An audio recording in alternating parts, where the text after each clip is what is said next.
Trump की चाल या सियासत का जाल?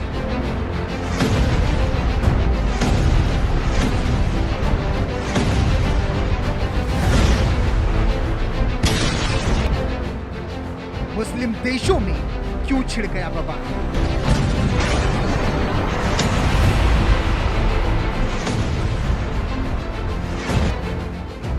दोस्त के नाम पर क्यों जंग का इशारा?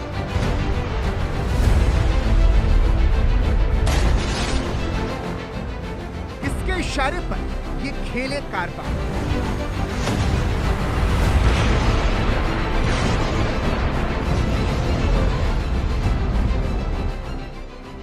ट्रंप का प्लान, लड़ रहे मुसलमान।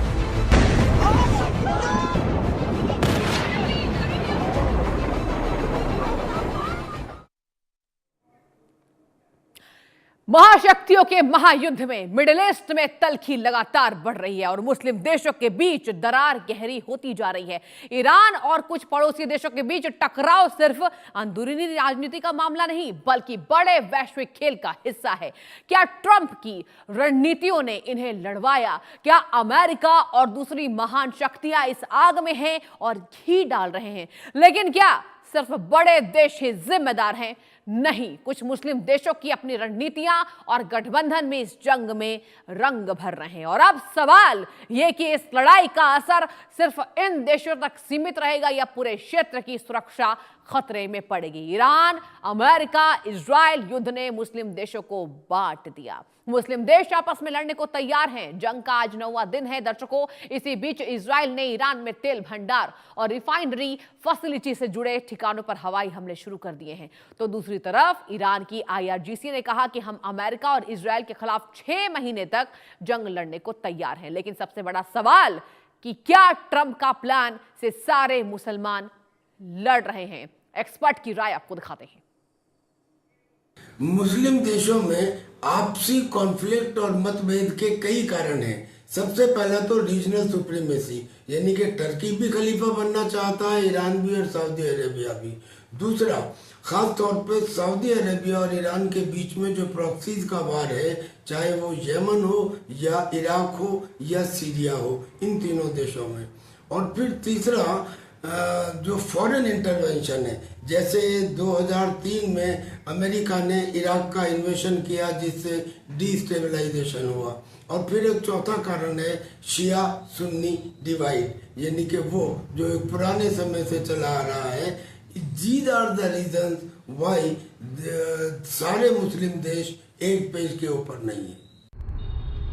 57 मुस्लिम देशों के बीच तनाव बढ़ने की वजह उनके क्लैशेस ऑफ इंटरेस्ट हैं, जहां ईरान के अलावा बाकी जितने भी मुस्लिम देश हैं वो किसी न किसी तरीके से अपनी सिक्योरिटी को लेकर अमेरिका पे डिपेंडेंट है। चाहे वो कतर हो, UAE हो, सऊदी अरेबिया हो, इन सब ने अपनी सुरक्षा का जिम्मा अमेरिका को दे रखा है और अमेरिका इसके बदले में उनके रिसोर्सेज का इस्तेमाल करता है। ईरान ऐसा नहीं करता है और इसीलिए अमेरिका को ईरान पसंद नहीं है। तो ईरान ये कहता है कि इस पूरे मुस्लिम वर्ल्ड के लिए मैं अकेला लड़ रहा हूं और आप लोगों ने अमेरिका को अड्डे प्रोवाइड कर रखे हैं, सैनिक अड्डे दे रखे हैं और उन सैनिक अड्डों का इस्तेमाल करके ये हम पे आक्रमण करते हैं। तो ईरान ने इसीलिए इन 57 मुस्लिम देशों पे आक्रमण किया है। स्टॉप। तो दर्शकों, ये आपने एक्सपर्ट्स को सुना। अब देश का सवाल नंबर 1, क्या ट्रंप की रणनीति ने मुस्लिम देशों को आपस में लड़वाया है? सवाल नंबर 2, ईरान और कुछ मुस्लिम देशों के बीच बढ़ते टकराव का असली कारण क्या है? सवाल नंबर 3, क्या वैश्विक शक्तियों की राजनीति इस तनाव को और बढ़ा रही है? सवाल नंबर 4, क्या मुस्लिम देशों के बीच इस लड़ाई से क्षेत्रीय सुरक्षा खतरे में है? और सवाल नंबर 5, क्या भविष्य में ईरान और मुस्लिम देशों के बीच टकराव और बढ़ सकता है? ये तमाम सवाल और रुख बड़ी खबर का करेंगे, जहां इस वक्त की बड़ी खबर सामने आ रही है। इजराइल ने ईरानी तेल ठिकानों पर गिराई मिसाइलें। इस वक्त की बड़ी खबर आप देख रहे हैं, जहां हमले में 3 डिपो तबाह कर दिए गए हैं। ईरान ने पलटवार में 5 देशों पर अटैक किया है। ये इस वक्त सबसे बड़ी खबर आपको बता रहे हैं। इजराइल, कुवैत, सऊदी अरब, बहरीन और यूएई पर ईरान का ताबड़तोड़ अटैक है। आपको एक बार याद दिला दूं, बीते दिन ईरान ने यह कहा था कि हम अपने पड़ोसी मुल्कों पर कोई अटैक नहीं करेंगे और अगर पड़ोसी मुल्क हम पर अटैक करते हैं यानी ईरान पर अटैक करते हैं तो हम रिटेलिएट करेंगे, हम बदला लेंगे। लेकिन दर्शकों, आज बड़ी खबर सामने आ रही है। हमले में 3 डिपो और 30 फ्यूल टैंक तबाह कर दिए गए हैं। ये बड़ी जानकारी आपको दे रहे हैं।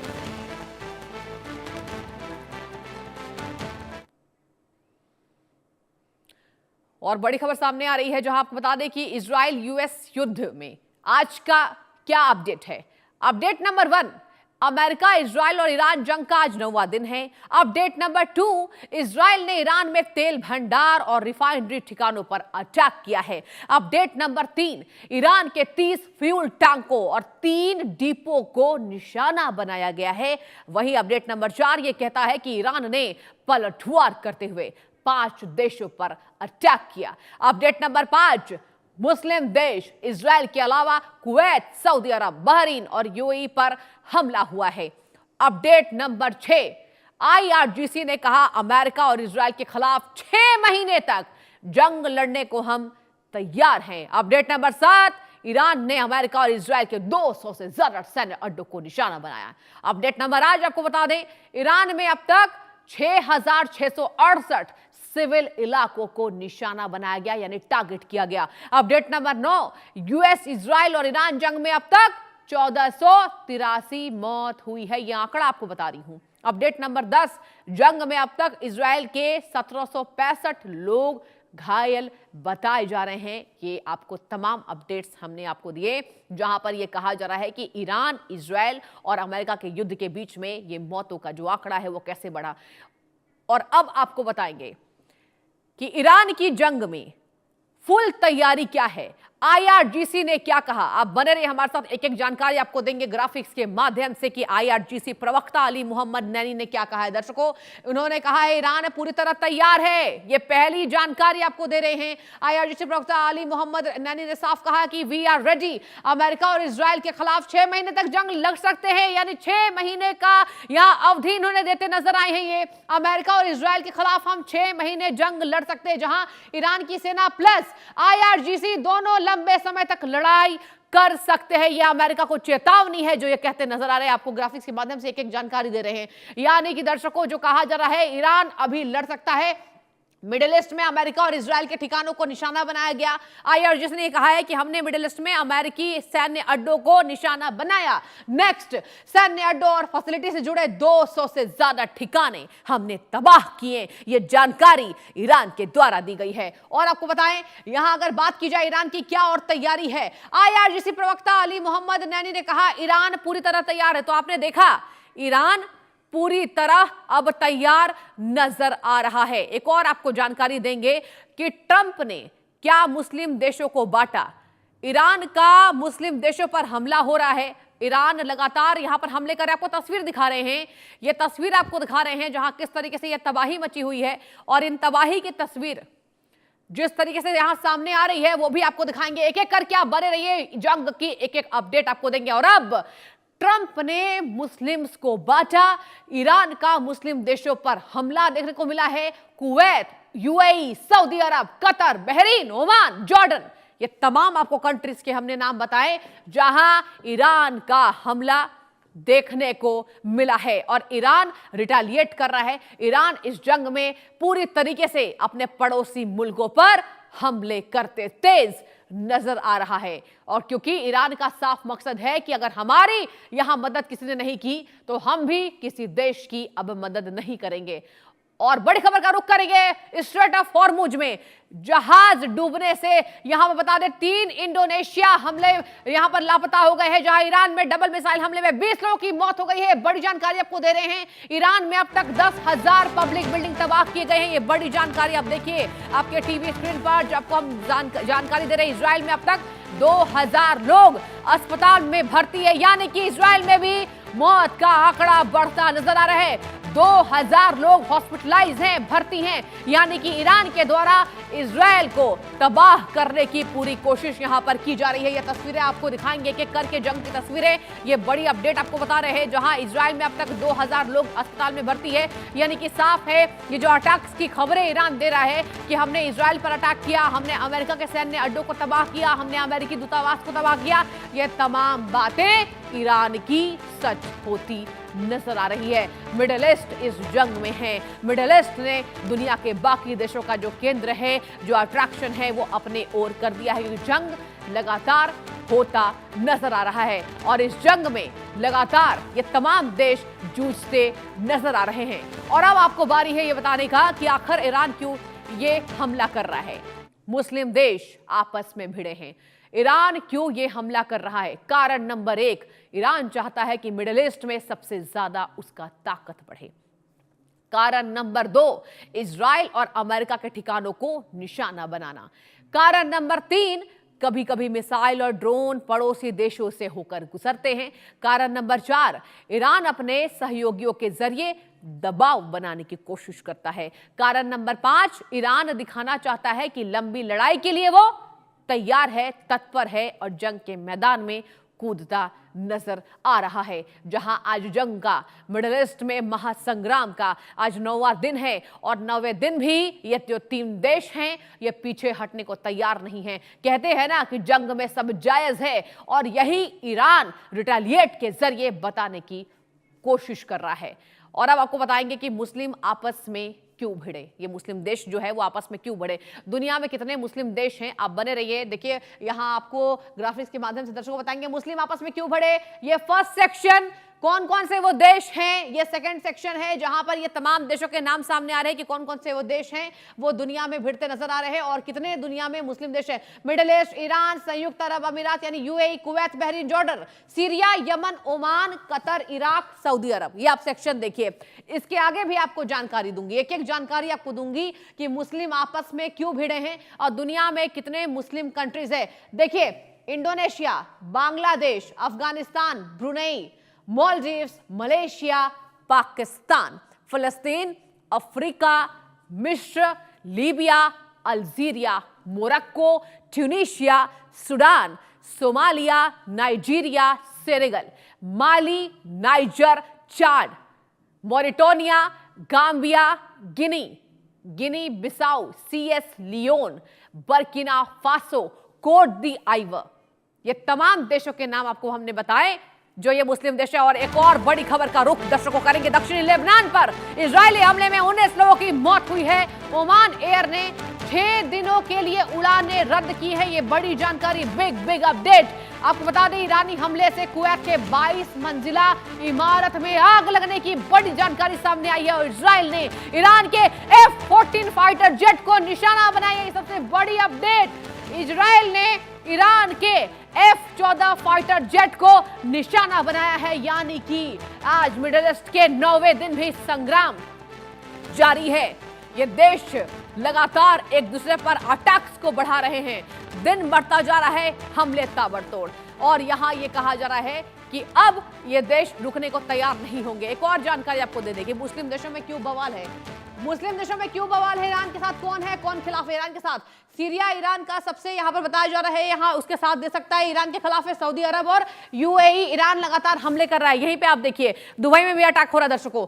और ईरान के साथ लेबनान, हिजबुल्लाह के कारण ईरान के साथ ये देते नजर आ रहे हैं। जॉर्डन के और ईरान के खिलाफ जॉर्डन और मिस्र ईरान की नीतियों का विरोध करते हैं। और हमने आपको एक एक करके जानकारी दी थी कि जनता में मतभेद है। आगे देखिए, ईरान के साथ कतर और ओमान है, ईरान के खिलाफ जॉर्डन और मिस्र है। ये आपको मैंने जानकारी दे दी। पाकिस्तान ईरान का समर्थन पर यूएई से करीबी। जी हां, यह सबसे गहरा संशय है कि पाकिस्तान यूएई के करीबी है और ईरान से भी उसके अच्छे रिश्ते हैं। आगे आपको बताती हूं ईरान के साथ ये तमाम देश है। ये फर्स्ट सेक्शन देखिए, ये जो पहला सेक्शन मैं दिखा रही हूं ये ईरान के साथ ये कंट्रीज हैं और ईरान के खिलाफ ये तमाम कंट्रीज के नाम आपको सामने आपके टीवी स्क्रीन पर दिखा रहे हैं। जॉर्डन और मिस्र ईरान की नीतियों का विरोध करते हैं। ईरान के साथ कतर और ओमान ये देश का सीधा दोस्त है, न कि दुश्मन। और ईरान यही चाहता है कि जो तमाम देश यहां पर आगे आते नजर आ रहे हैं वो हमारे साथ इस जंग में इजराइल और अमेरिका के साथ लड़े। अब एक और जानकारी, आखिर 10 मुस्लिम देश आपस में क्यों बढ़े? देखिए, ये सबसे बड़ा सवाल है। ट्रंप का सियासी खेल ही यही है। ये खेल समझिए, स्क्रीन पर देखिए। 10 मुस्लिम देश आपस में भिड़े हैं। सऊदी अरब, ईरान, यूएई। ईरान ने दुबई और अबू धाबी में मिसाइल दागी हैं। जी हां, जहां बता दें आपको, अगर बात की जाए यूएई पर भी यहां पर टारगेट किया जा रहा है। इसके साथ अगर आपको जानकारी दे, कतर ईरान के मिसाइल और ड्रोन हमले से प्रभावित है। कतर जो है वो ईरान के मिसाइल से यहां प्रभावित होता नजर आ रहा है। इसके साथ आपको बताएं, अगर बहरीन की बात करें, कुवैत, ईरान ने यहां भी मिसाइल ड्रोन से हमला किया है। और जंग से जुड़ी इस वक्त की बड़ी खबर आपको दे दें, यूएस इजराइल को ईरान की ताजा धमकी। राष्ट्रपति पेजेशकियन की इजराइल यूएस को धमकी मिली है, हम इजराइल यूएस बेस पर हमले बढ़ाएंगे। ईरान ने एक और जानकारी दे दी कि हम इजराइल और यूएस बेस पर हमले ताबड़तोड़ करेंगे। जंग का मैंने बताया आपको 9वां दिन है महासंग्राम का, और महासंग्राम के 9वें दिन ये पट कथा लिखी जा रही है। और अब ईरान अपनी गाथा लिख रहा है, अपनी विजय की गाथा बता रहा है कि हम विजयी होंगे। हालांकि अभी ईरान फंसा हुआ इसलिए नजर आ रहा है कि ईरान अकेला है, उसके मिसाइल्स कमजोर हो रही हैं, मिसाइल्स की जो संख्या है वो घट रही है। और अब ईरान के द्वारा, राष्ट्रपति के द्वारा, दर्शकों ये बोला जा रहा है मसूद पेजेशकियन के द्वारा कि हम इजराइल यूएस बेस पर हमले ताबड़तोड़ करेंगे। जंग से जुड़े एक एक अपडेट आपको दे रहे हैं, और ये बड़ी खबर सामने आई है, जहां अब इस युद्ध में क्या होता है वो देखने वाली बात होगी। और देखिए, हम चर्चा को आगे बढ़ाएंगे। हमारे साथ आज खास मेहमान हमारी इस पैनल में जुड़ चुके हैं। ब्रिगेडियर जीवन राज पुरोहित जी जुड़ चुके हैं डिफेंस एक्सपर्ट के तौर पर। सर, बहुत स्वागत है। Doctor Anshu Joshi ji foreign expert के तौर पर जुड़ चुके हैं, बहुत स्वागत है सर आपका भी। और फिरोज भक्त अहमद मिडिल ईस्ट एक्सपर्ट है, आपका भी बहुत स्वागत है फिरोज जी। आप तीनों का पहले इंडिया न्यूज में बहुत स्वागत है। आप तीनों को गुड इवनिंग। और पहला सवाल मेरा सर आपसे होगा डिफेंस एक्सपर्ट के तौर पर। ब्रिगेडियर साहब जीवन राज पुरोहित हमसे जुड़े। सर, महासंग्राम का 9वां दिन, ईरान रिटेलिएट कर रहा है। अभी अभी हमने दर्शकों को बताया, मसूद पेजेशकियन ने कहा है हम अब और टारगेट हमले करेंगे। आपको क्या लगता है? जी, जो आपने असेसमेंट दिया मैं सहमत हूं जी। ईरान करेगा, पर सर। पिछले कुछ दिनों से ईरान का एक पैटर्न नजर आ रहा है। आपने भी गौर किया होगा कि ईरान ताबड़तोड़ कहीं भी हमले नहीं कर रहा। एग्जैक्टली। वो बहुत सोच समझ करके कर रहा है। और जब जब इजराइल और अमेरिका ने उनके टारगेट्स को हिट किया है, उसके बाद में वो जवाबी कार्रवाई कर रहा है। बिल्कुल। चाहे कल रात का हमला देख लीजिए, उनके एयरपोर्ट पे हुआ, ऑयल स्टोरेज पे हुआ, रिफाइनरी पे हुआ, तो उन्होंने फिर आज सुबह दिन में इजराइल के ऊपर और कतार के ऊपर, कुवैत के ऊपर ये हमला किया। इसी तरह उससे पीछे आप चले जाइए, जब जब अमेरिका ने किया उसका जवाब उसने दिया है। दूसरा यह है कि ईरान के पास अभी एयर पावर की बहुत कमी है, वो एयर पावर नहीं है, नहीं के बराबर है। नेवी उसकी इफेक्टिव नहीं है। ऐसी हालात में अगर उसके पास अगर कोई इफेक्टिव फोर्स है, बिल्कुल, तो उसकी मिसाइल फोर्स है, इसके पास बैलिस्टिक मिसाइल्स है और ड्रोन्स है। ये इसकी ताकत अभी रही है। बिल्कुल आईआरजीसी और उसकी सेना तभी मुकाबले में आएंगी जबकि जमीनी हमला होता है। इस हवाई हमले के अंदर, नॉन कॉन्टैक्ट वॉरफेयर में या सिंपली एयर वॉरफेयर के अंदर, या तो हवाई जहाज हो या उनके पास मिसाइल्स हों। और तीसरा है एंटी एयर डिफेंस प्रोटेक्शन। तो ईरान के पास ऐसा कोई एंटी एयर डिफेंस भी नहीं है, एयर डिफेंस नहीं है। अगर होता तो इनके हवाई जहाजों को गिरा पाता, वो बिल्कुल नहीं कर पा रहा है। तो मैं ये देखता हूं कि इजराइल और अमेरिका अपने एयरफोर्स से पूरा हमला कर रहे हैं, अपनी मिसाइल से कर रहे हैं, और उसके जवाब में ये कर रहा है। ठीक है, ठीक है sir, please stay with me. Anshu जो यहाँ पर हमारे साथ फॉरेन एक्सपर्ट के तौर पर डॉक्टर अंशु जोशी जी मौजूद है। मैम, आपका भी बहुत स्वागत करती हूं मैं। और आपसे मेरा यही सवाल होगा कि जैसा कि ब्रिगेडियर सर बता रहे हैं कि यहाँ पर ईरान को कम आंकना गलती होगी, और यहाँ मिसाइल्स की जो क्षमता है ईरान ने अभी पूरा दिखाया ही नहीं है। आपका टेक क्या होगा मैम? हालांकि ये बात तो सही है कि ईरान को हम कम नहीं आंक सकते, और जिस प्रकार की कैपेबिलिटीज उसके पास है, बहुत कुछ उसने रिवील नहीं किया है, इसीलिए बहुत confidently multiple rounds of attacks उसने अपने आसपास के देशों पे किए, और if this was not enough तो साइप्रस, तुर्की और अजरबैजान पे भी अटैक्स किए। पर जब हम उसकी मिसाइल और ड्रोन क्षमताओं को देखते हैं, और हम ये पाते हैं कि अभी हाल फिलहाल जो युद्ध लड़ा जा रहा है वो जमीन पे तो लड़ा नहीं जा रहा है, मेजरली बिल्कुल। हवा में ही लड़ा जा रहा है। तो उसकी जिस प्रकार की मिसाइल टेक्नोलॉजी और जिस प्रकार की मिसाइल्स उसके पास है, लॉन्ग रेंज और बहुत इफेक्टिव मिसाइल्स जो हैं, उस श्रेणी की जो मिसाइल्स हैं, जैसे शाहिद 139 है या 145 है, उसकी संख्या बहुत कम है। तो वहां पर जाकर के फिर एक हमें प्रश्न चिन्ह लगता हुआ दिखाई पड़ता है। लेकिन ड्रोन्स के माध्यम से और जो उसकी कम मारक क्षमता वाली मिसाइल्स हैं, वो अच्छी खासी मात्रा में उसके पास है। और यहाँ मैं एक और बिंदु जोड़ दूं कि उसके जो प्रॉक्सीज हैं, हमास है, हिजबुल्ला है और हुतीज हैं, तो फॉर एग्जांपल जब हम हिजबुल्ला के पास जाते हैं तो उनके पास लगभग 1 लाख रॉकेट्स हैं।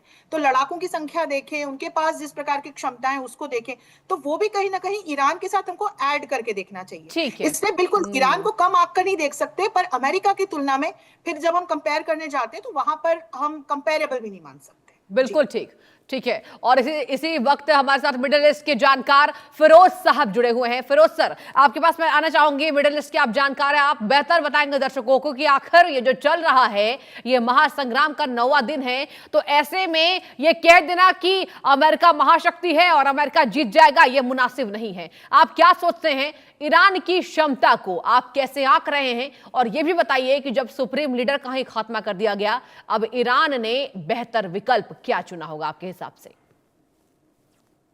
देखिए सृष्टि साहिबा, फॉर अ स्टार्ट, जंग तो देखिए किसी के लिए भी ठीक नहीं होती, बिल्कुल। और जितने टाइम के भी हो और जिसके बीच में भी हो। एब्सोल्युटली। दूसरी बात ये मैं कहना चाहूंगा कि ये जो मुकाबला है ये डेविड एंड गोलियात के बीच में है, क्योंकि ईमानदारी की बात तो यही है कि जो राजपुरोहित साहब ने पहले भी कही थी और शायद आज भी कुछ इस तरफ इशारा किया है कि कोई मुकाबला, कोई टक्कर नहीं है ईरान की और यूएसए की, इसराइल की, फिर उसमें नेटो भी साथ मिले हुए, और उसमें फिर ये कि ईरान का सिर्फ एक ही फ्रंट है, और वो है कि मिसाइल और ड्रोन्स हैं, ठीक है, और एयर फोर्स उसके पास बिल्कुल ना के बराबर है, जीरो समझिए। बिल्कुल। और ये लोग जो हर वॉर में जो जीतते हैं, ये चाहे इसराइल हो, 75 साल से इसराइल जो है इसकी एयर फोर्स भी बहुत जबरदस्त है, और यूएसए की है, तो ये उसके दम पे हर जगह जा करके जो है हमले करते हैं। और बाकी ये एक चीज ये भी है कि चाहे वियतनाम में इन्होंने हमले किए हो, या अफगानिस्तान पे किए हो, या लीबिया पे, इराक पे, और भी बहुत सी जगहें हैं, कुछ और कंट्रीज भी हैं, तो वो बात ठीक है कि आप हवाई हमले करके नुकसान बहुत पहुंचा सकते हैं, ध्वस्त कर सकते हैं उस ऑर्गेनाइजेशन को, उस कंट्री को, लेकिन यह है कि उसके ऊपर उसकी सत्ता पलटना आसान काम नहीं, क्योंकि प्लान ए जो था ट्रम्प साहब का वो ये था, और नेतन्याहू का भी, कि हम फर्स्ट जो अटैक है टारगेट किलिंग में, I think they are the best in the world. कौन सी खिड़की से इस्माइल हानिया यहाँ जो है वो सो रहे हैं, उनको अटैक कर दो किसी को।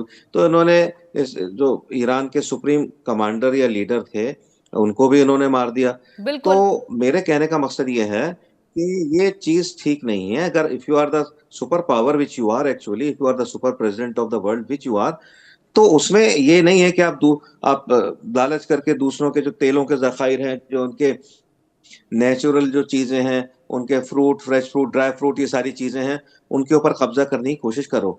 मेरा बड़ा एक वाइड विजन है इस मामले में। अमेरिका बेशक सबसे बड़ी सुपर पावर है, उसको चाहिए कि अगर सुपर पावर है तो सूडान में, सोमालीलैंड में, इस तरह के जो जगहें हैं, वहां पर जो लोग भूखे मर रहे हैं, पानी नहीं है वहां, उनको पानी दीजिए, पावर दीजिए।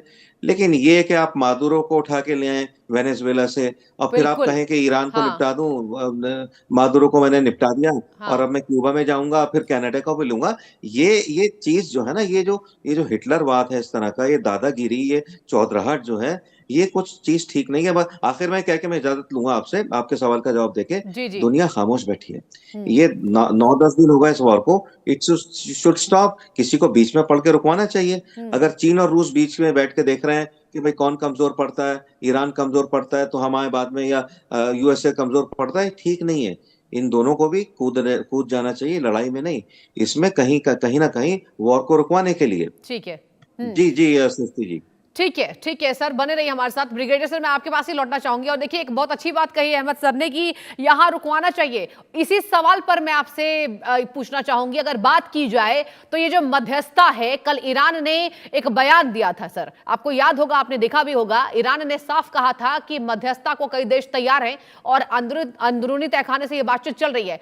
Do you think so? आपको क्या लगता है कि कुछ देश ऐसे हैं जो भले सामने फ्रंट पर नहीं आ रहे हैं, लेकिन मध्यस्थता की जब बारी आएगी, हो सकता है 1-2 हफ्ते में आए, तो वो देश सामने आते नजर आएंगे? और क्या उम्मीद है, कौन से वो देश सामने आ जाएंगे? ब्रिगेडियर साहब। जी धन्यवाद सृष्टि। 2 पहलू। हाँ पहला तो ये कि ईरान उग्रवाद का गढ़ है। हाँ। और पिछले कई दशकों से इसने ये उग्रवाद पूरे यहाँ फैला रखा है। और अगर हमारे यहाँ उग्रवाद है तो वहीं से निकल के पाकिस्तान और वहां से यहाँ आया है। पूरे मिडिल ईस्ट, वेस्ट एशिया का उग्रवाद का ये फाउंडर है। इसलिए अच्छा। ईरान को आप बर्बाद करें या ना करें, उग्रवाद को बर्बाद करना, नष्ट करना अति आवश्यक है पूरे विश्व के लिए। हाँ। वरना ये वो कैंसर है जो पूरे विश्व को खा जाएगा। जितने भी आपने मुस्लिम देश बोले, वो सब किसी न किसी तरीके से कहीं ना कहीं युद्ध के अंदर फंसे हुए हैं और इसका भुगताना पे कर रहे हैं। पहला बात। दूसरी बात आती है कि जी युद्ध से इतना नुकसान हो रहा है। बिल्कुल नुकसान हो रहा है। आम नागरिक मारा जा रहा है, जिसकी कोई गलती नहीं है, वो मारा जा रहा है। एब्सोल्युटली। ऐसे में अगर आप गौर करें तो जयशंकर साहब ने, मोदी जी ने शुरुआती दौर के अंदर ही इन सभी गल्फ के लीडर से बात किया था। सऊदी अरेबिया से, यूएई से, कतर से, सबसे बात किया। और जब इन्होंने, और ऐसा नहीं कि उन्होंने नेतन्याहू से नहीं मिले, वो तो युद्ध से 2 दिन पहले नेतन्याहू को जाकर आए, मिलकर के आए। बल्कि तो ये कहना कि मध्यस्थता वाले कम लोग होंगे, ऐसा नहीं है। दूसरा, ओमान, कल और परसों 2 दिन से ओमान, इजिप्ट और गल्फ कंट्रीज के जो जीसीसी के मेंबर्स हैं, इन सब के साथ मिलकर कोशिश कर रहे हैं कि भाई इससे सबको नुकसान हो रहा है और इसको शांत किया जाए। अब रही बात ये, ट्रंप साहब ये रुकने का नाम नहीं ले रहे हैं। इनके इरादे धीरे धीरे साफ होते जा रहे हैं। हम सबको बहुत अब तक पूरा विश्व जानता है कि वो क्या चाहते हैं। बिल्कुल, वो अपना तेल, क्लियर है अपना मैसेज। डॉलर, अपना पैसा चाहते हैं। उसके मर्जी जो मर जाए, उनको चिंता नहीं। और सर देखिए जिस ना, न्यूक्लियर सर, बॉम्ब को ढूंढ रहे थे वो तो मिला माफी नहीं। आपको रोक रही हूँ, आप प्लीज कंटिन्यू कीजिए। और सर देखिए ना, चुनाव आने वाले हैं, अपनी जगहसाई करा रहे हैं, इससे उनके देश की जनता भी तो देख रही है ना कि बतौर यहाँ पर क्या कर रहे राष्ट्रपति जी। बिल्कुल बिल्कुल। हाँ। वो देख रहे हैं अपनी हिस्ट्री, सबसे घटिया रेटेड प्रेसिडेंट निकले हैं ये। बिल्कुल। और जिस डिप्लोमेसी को, जिस मागा को लेकर चले, तो वो मुद्दा तो पीछे पीछे रह गया कहीं। जितनी मौतें इन्होंने करवाई हैं, ये डायरेक्टली मैं समझता हूं कि चूंकि प्रेसिडेंट